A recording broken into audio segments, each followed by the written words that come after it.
Hello and welcome to another Smaulgld live stream. Today is Friday the 14th of September 2018.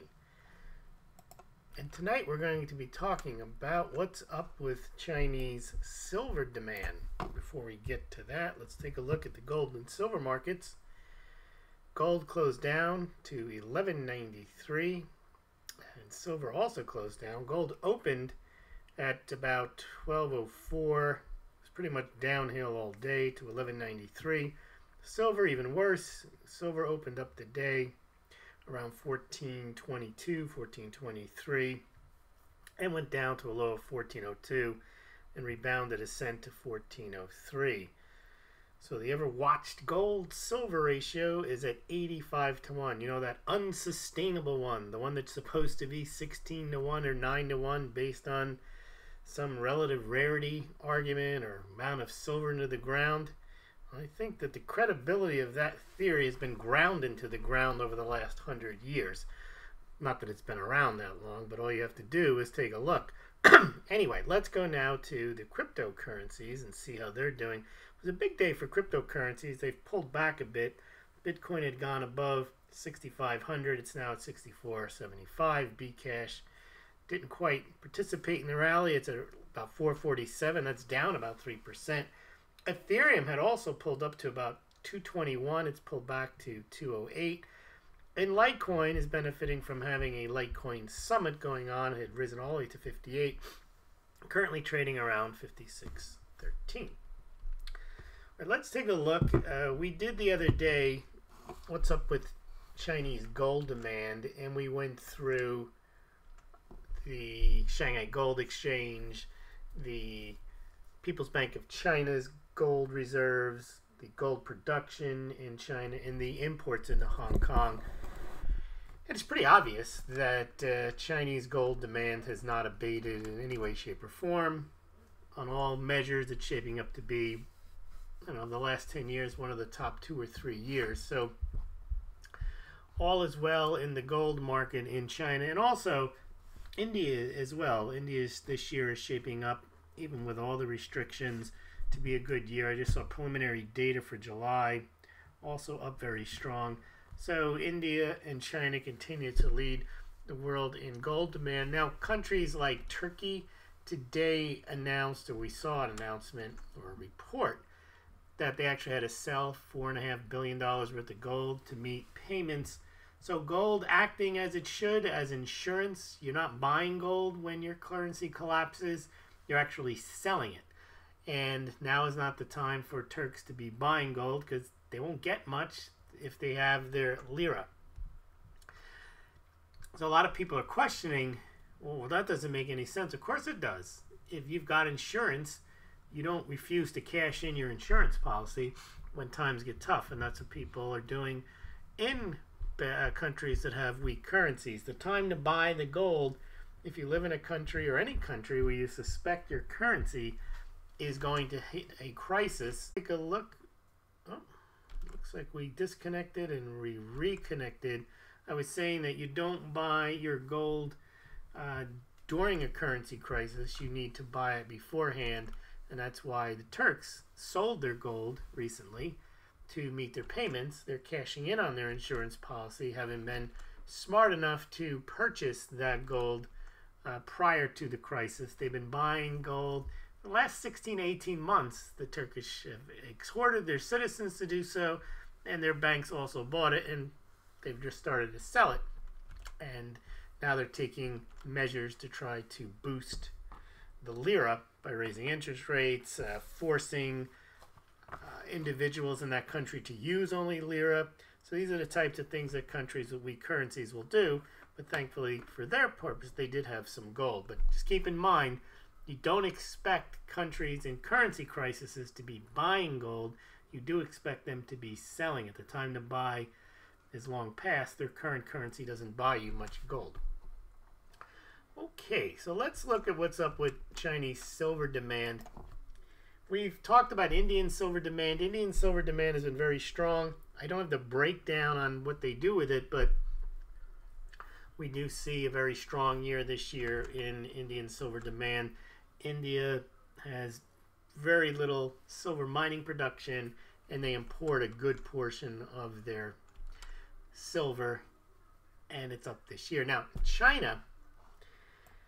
China's big news on Indian silver demand, on silver demand is really its solar industry.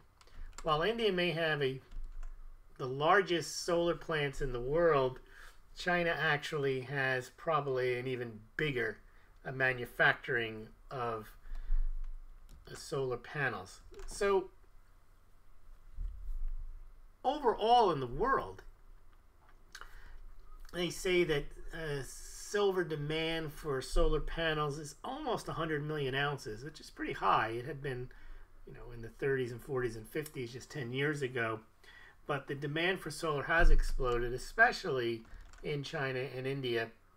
And China has 70% of the global solar panel production. So they say in 2017, according to the Silver Institute, about 65 million ounces, which is probably about 65% of the overall silver demand for solar panels.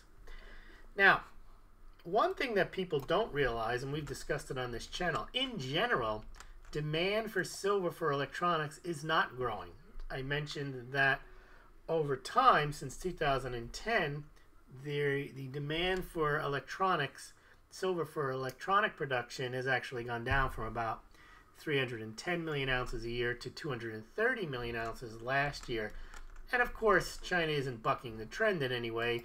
China and India are both big manufacturers of electronics. India having won a recent Samsung contract to create the world's largest mobile phone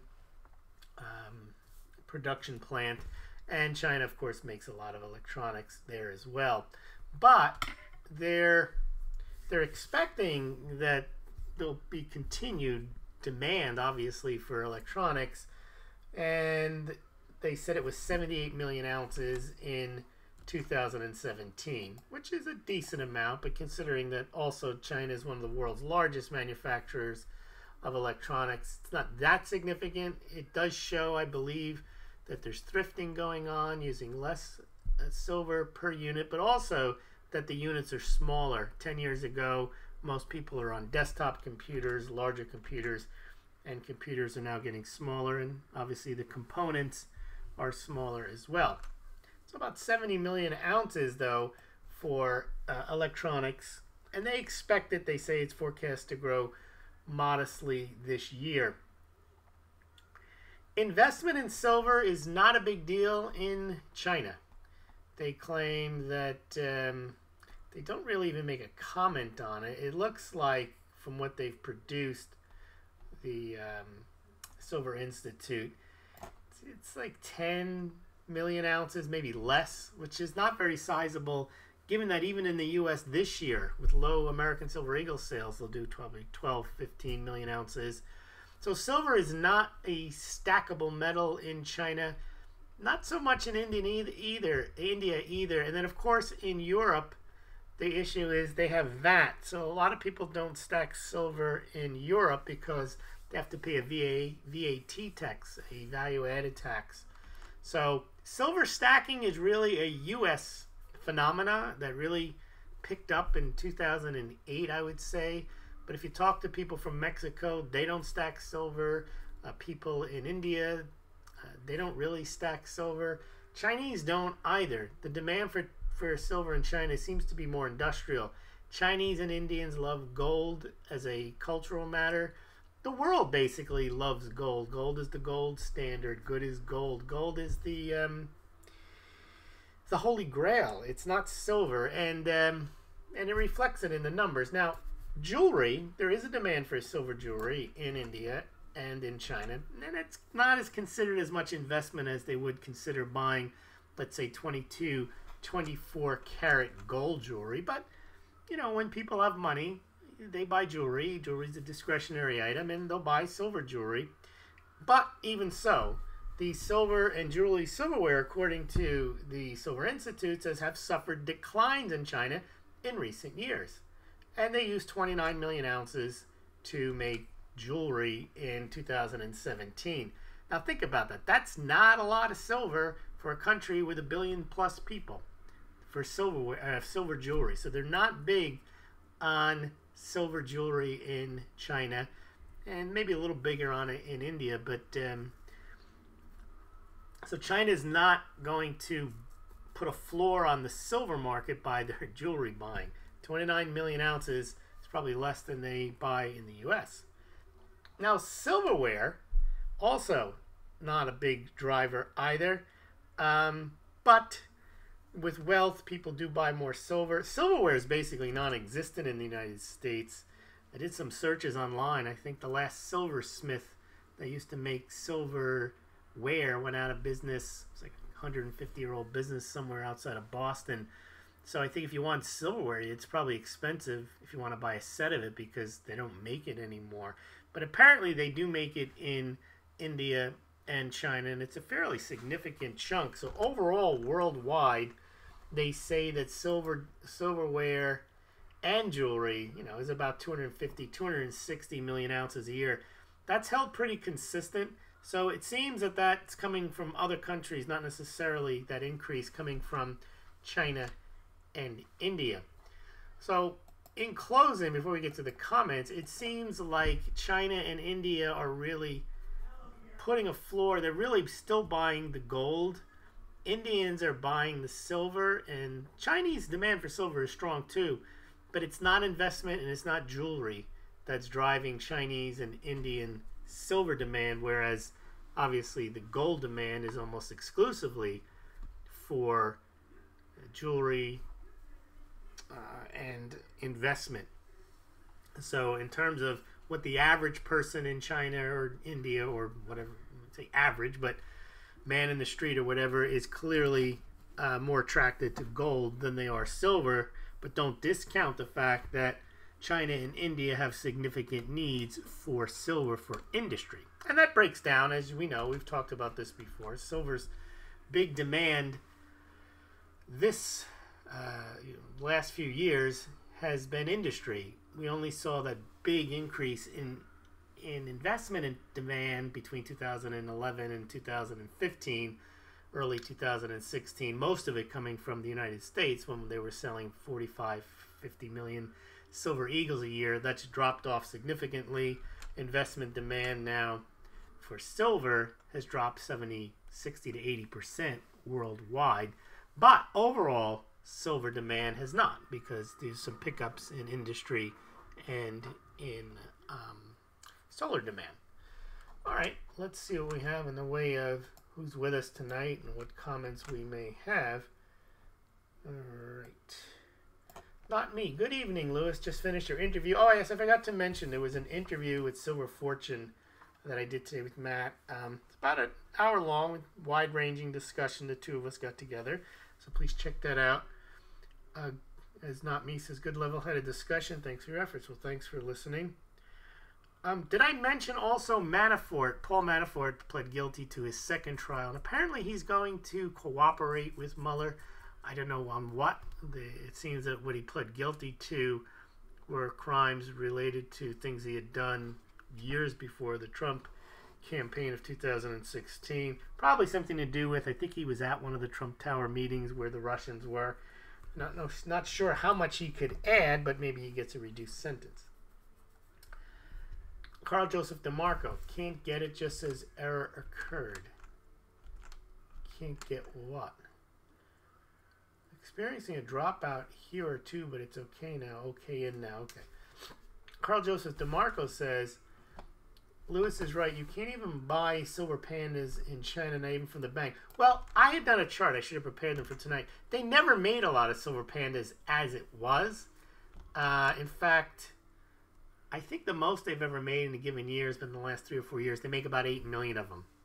And before that, they were making 2,800,000. So silver as a product is not a big deal. Oh, and also, the Chinese pandas are now trading on the Shanghai Gold Exchange. I just saw a note on that today. The 1 ounce or the 30-gram coins. So you can buy and sell those on the exchange. Logical deduction. It's possible to buy silver in Europe with no VAT legally if you do it the right way. Well, that's good to know. I'm sure it has something to do with the form in which you buy it and so on. But I do hear people do write and leave comments that there's VAT issues when buying silver. Carl Joseph DeMarco, why do we all fall for the silver stacking scam? Pretty sure here everyone was in on it at some point. Well, it sounded good. The idea that's, I mean, I can run through all of them. Silver's been a precious metal, money for 5,000 years. Silver's relative rarity, which I don't think is dispositive of price, but that was one of the things they were saying. That they're running out of silver. They were saying that, and it is true, that when gold catches a big bid, eventually silver does catch up, and there's historical evidence of that. But there's also historical evidence of it that once it does spike up, it almost immediately dives thereafter. And also there was the enthusiasm that this was going to be the big one with the debt crisis after 2008-2009 financial crisis, and you would be well served stacking something of tangible value. So there's rational reasons for it. What I think has happened, though, some people haven't re-examined what we talk about taking the second red pill. The first red pill is seeing all the debt in the system and seeing all the issues. But the second red pill is saying, is everything still the same? Is there something else I need to know? Is there a difference between gold and silver? Is silver really the only asset on the planet that should be adored and worshipped and purchased? And some people haven't gotten past that. They've continued to believe and refuse to re-examine that it has not been a good thing to have, and you can justify saying, well, I measure my wealth in ounces, but try spending your wealth in ounces and you'll see you haven't done very well. Again, I'm not against silver, but I have done a reevaluation in the last 6-7 years to look at it more objectively, as if I had never heard of silver before, and I wanted to check it out, and I've done a lot of research on the history of silver, and I'm not as bullish on it. And also there's a recency bias because the last 6 or 7 years have shown that maybe there's a reason for it not to be as high as some people have been projecting it to be. I mean, there's always a pump story, JP Morgan or silver shortage or COMEX default, or the commitment of traders has never been like this, it's never been like that. Guaranteed, all these stories that they tell you why it's set to skyrocket. Do a Google search, silver set to soar, silver set to skyrocket. You'll see hundreds of them from the last few years. Put in a year and you'll see there's one there. And, it never happens. So you have to re-examine why these things haven't happened. Does that mean it's not a good buy now? Well, it could be, it couldn't be. But, people have to do their own research, and they don't. All they do, the people that argue with me, just repeat stuff that they heard elsewhere. And I hear people, they say, well, what does Lewis know? He doesn't know what he's talking about. And a lot of that comes from, because I'm saying something that they haven't heard. So they figure, well, I heard 10 other people say this stuff about silver. He doesn't seem to understand that. He hasn't heard that, I guess. So he must not know what he's talking about. Now, I think what it comes down to is a lot of people, they get into the echo chamber, something someone tells them sounds smart, it's maybe a piece of cherry-picked data, maybe it's just invented data, some story about something, gold back yuan, or JP Morgan has X number of ounces of silver, and they just assume that it's true. And well, because somebody in authority said it, then you start to wonder. You say, these are the same people that criticize mainstream media for pushing false narratives, and then you wonder, maybe it's the same thing sometimes in alternative media. Maybe all media is the same way. Maybe all media is just designed to have people who corral in the sheeple and tell them a story, and then you believe it. And the worst part is, people that consume media, they believe it. Once they get corralled in, they'll believe it, they'll insist on it, they'll fight it to the death, they'll repeat it. If you argue it, if you say something that contradicts it, it's like you insult their mother or their relative, and they will repeat what they hear. And maybe that's just how it works out. There's people that create media, disseminate media, and then there's people who consume it, and then there's people who not just consume it, but believe it, and believe it so that they're They really believe it. Let's see. Selling silver to refiners in China gets you more than it does when you sell back to a dealer in the U.S., Canada, or Hong Kong. I wonder why that is. People in China literally do not have silverware, just chopsticks. Well, yes, of course. But that's still silverware. They may not have. That's a question, I don't know. In modern day China, when you were there, do they never use, even in the international hotels, do they not use silverware? Is it still all chopsticks? Interesting. I never even thought about that. Well-cultivated people might have a few forks and knives. Yeah, Western food. I know you answered my question there. Okay, Jojo Dirte, junk silver coins a good investment? Depends. First, you have to get past whether investing in silver is a good idea. And then when you do, you have to decide, well, should it be in the form of silver eagles, silver rounds, big bars, small bars, junk silver? I'll give you the advantages of junk silver. You make your own determination. Junk silver is, if you've decided silver is a good thing, is a good form to buy it in because you don't have to worry about like handling it and ruining it. I mean, it's been handled already. You don't really have to worry about any numismatic value. Really, the condition doesn't matter. It's well recognized, especially the dimes and the quarters are the same look as they are as the dimes and quarters today. And the problem with junk silver, the only problem I see is that while you probably can show somebody the difference between a silver quarter, silver dime, or a $50 than the ones that they might have seen, it's hard to convince people what they're worth, because at least with an ounce of silver, you can say it's worth an ounce of silver, then you can go over and say, well, an ounce of silver is worth $14.12. And you might be able to convince somebody that that's what it's worth and that's about what you want for it. The problem with these silver dimes, quarters, and half ounces is there's not a base 10 amount of silver in them. So, for example, I think the quarter, is going to have a certain amount of silver, but it's not a quarter ounce of silver. It's something like I don't know, it's like 0.18084 or something.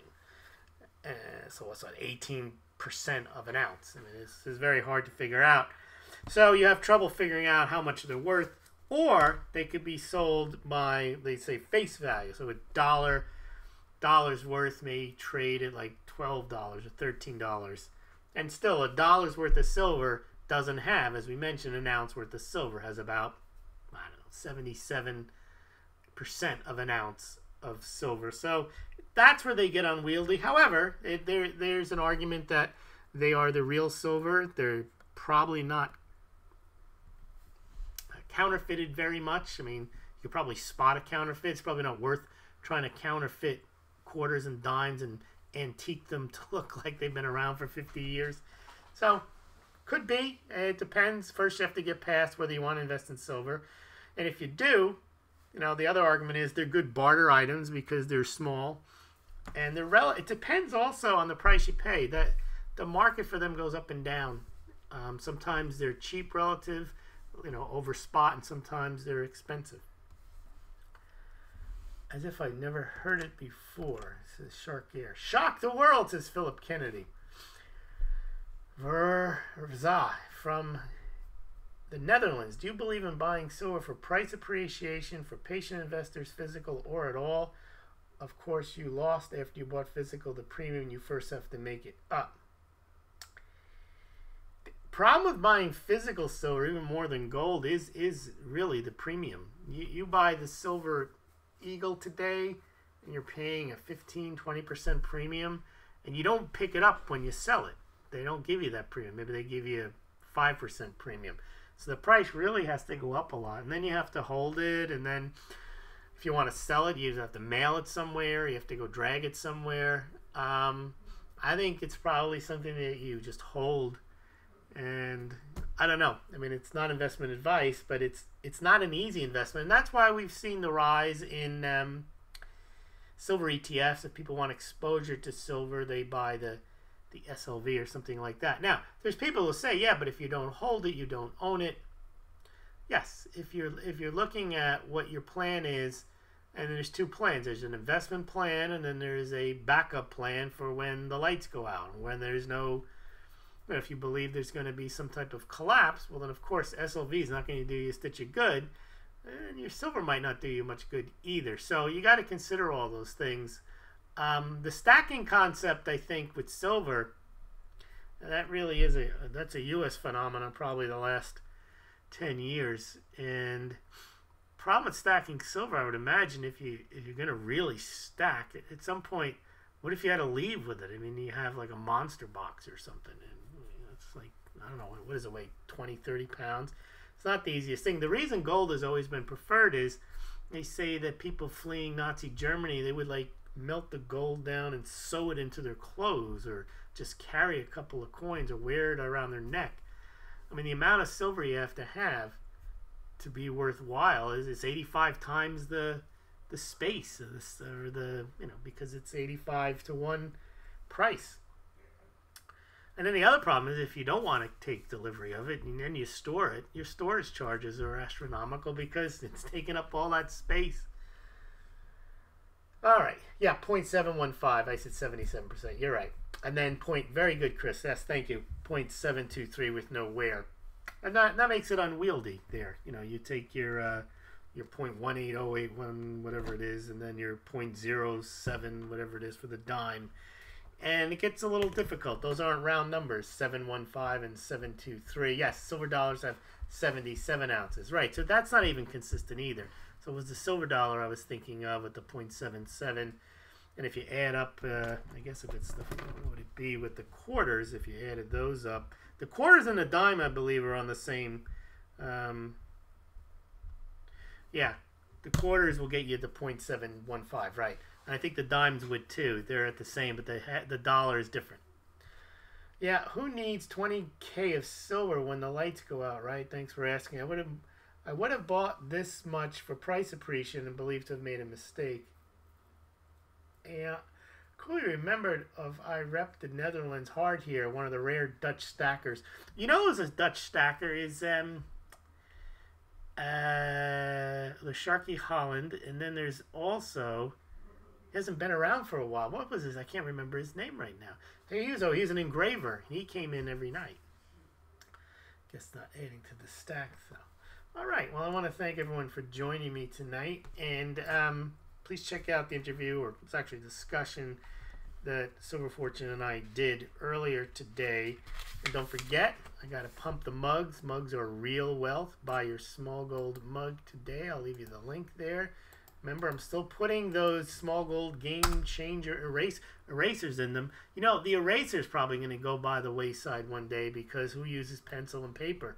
So you'll have something that says Smaulgld, and you'll have an eraser that you can put in your mug. And also check out the Smaulgld store. Help support Smaulgld via the Smaulgld branded products. You can get the Smaulgld to go travel mug at the Smaulgld store, as well as an espresso mug and some t-shirts and hats as well. And also consider becoming a Smaulgld patron or supporting the channel through PayPal, Bitcoin, Litecoin, or even Ethereum. I'll leave you those, and then we will see you tomorrow. Remember, we do this each and every night at 8 o'clock, rain or shine, but not electricity. If there's an electrical issue, I don't want to have the headset on if we have an issue with that, but otherwise we will be on every night. And then Bitcoin is coming up, the Bitcoin address, and I really appreciate everyone tuning in tonight, and we will see you tomorrow night.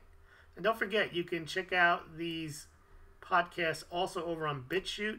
I see Phil Kennedy is here. He's opened up a channel. Go check that out. He's on BitChute, the Kennedy Financial channel. Also on minds.com. Smaulgld is there. Smaulgld's on gab.ai. Steam it, Facebook, Twitter, and of course Smaulgld.com, where you can check out all the charts much better. You can subscribe there. So we'll see you tomorrow night.